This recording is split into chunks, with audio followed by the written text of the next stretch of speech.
Oh, scared me. I didn't know you were going to be there. This is a surprise. I got to catch my breath. All right.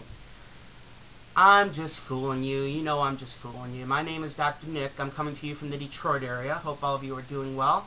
Getting some R&R, feeling groovy, the whole 9 yards. And it's certainly a pleasure to have you join me today.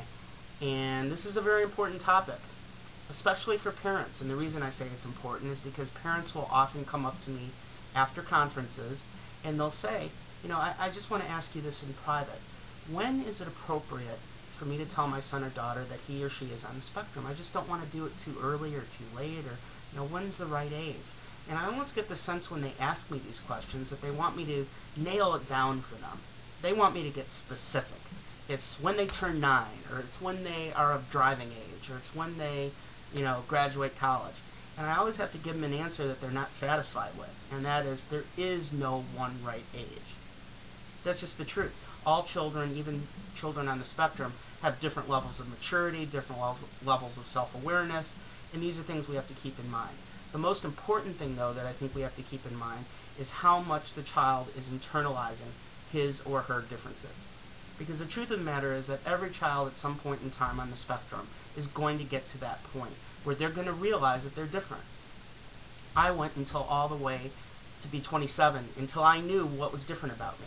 I went all the way through school with so many unanswered questions, so many differences that I couldn't put a name to. And that was frustrating.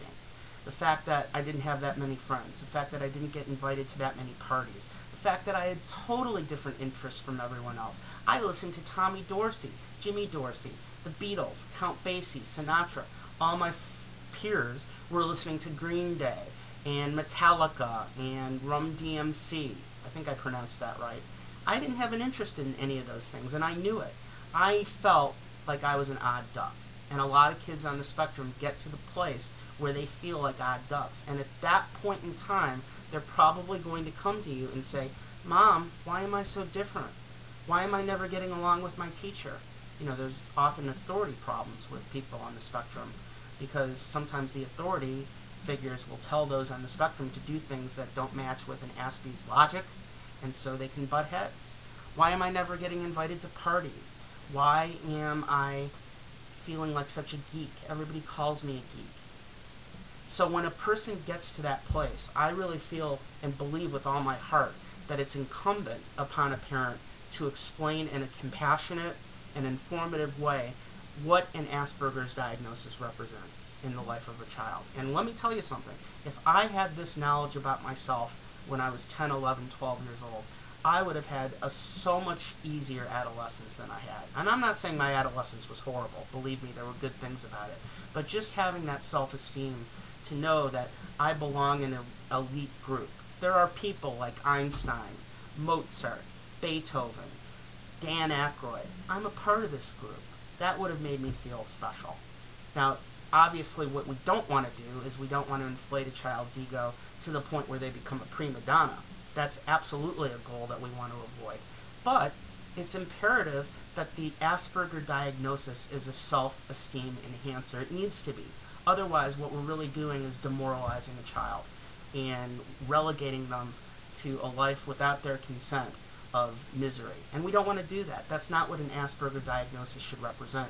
Stephen Shore always talks about the notion of twice exceptionality, meaning that a lot of times people on the spectrum present both with a lot of visible gifts and some visible deficits. And those two things need to be reconciled. And the only way to do that is to know that you have Asperger's, because otherwise it doesn't make sense how you can have so many deficits and so many gifts, because that's pretty unusual for the majority of the population. Yes, we all struggle with certain things and we're all good at other things, but with those on the spectrum, we're really good at certain things and really lousy at others, and it's a big dichotomy, and it can be very confusing for a child. It was very confusing for me. Let me give you an example.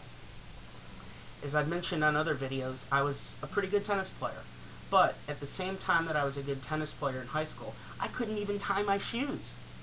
I didn't have the fine motor to tie my shoes. So here I am thinking, how is it possible that I can play tennis at an all-state level, but I can't even make 2 loops and make them go through so I can tie my shoes?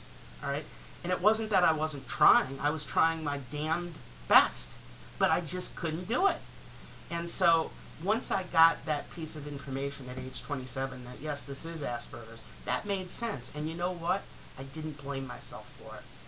Because up until age 27, everything I did, or I couldn't do, I thought it was because of lack of effort. I must not be trying hard enough.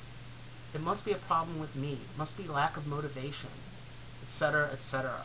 And that's not good for one's self-esteem. But when you know that the Asperger's is contributing to certain drawbacks, but also giving one strengths, then one can gain a greater perspective on themselves as a whole. It's called having a neurological roadmap. That's how I see it.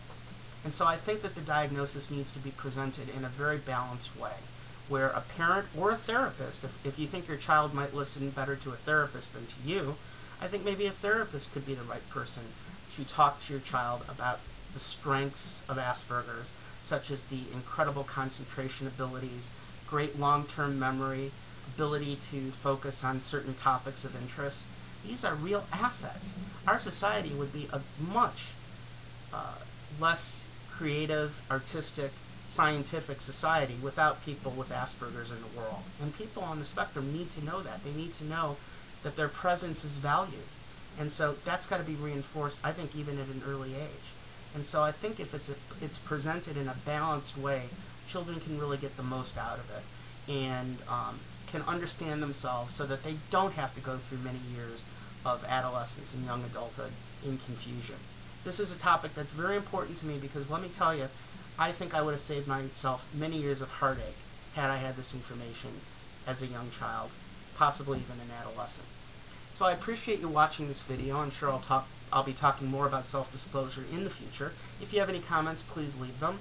You see my website up there, so if you want to check out my website, email me. Be happy to get your email, and I'm sure I'll respond very quickly. If you want to hire me for a speaking engagement, I'm always available for that. And I appreciate your attention. Thank you very much. Have a good day.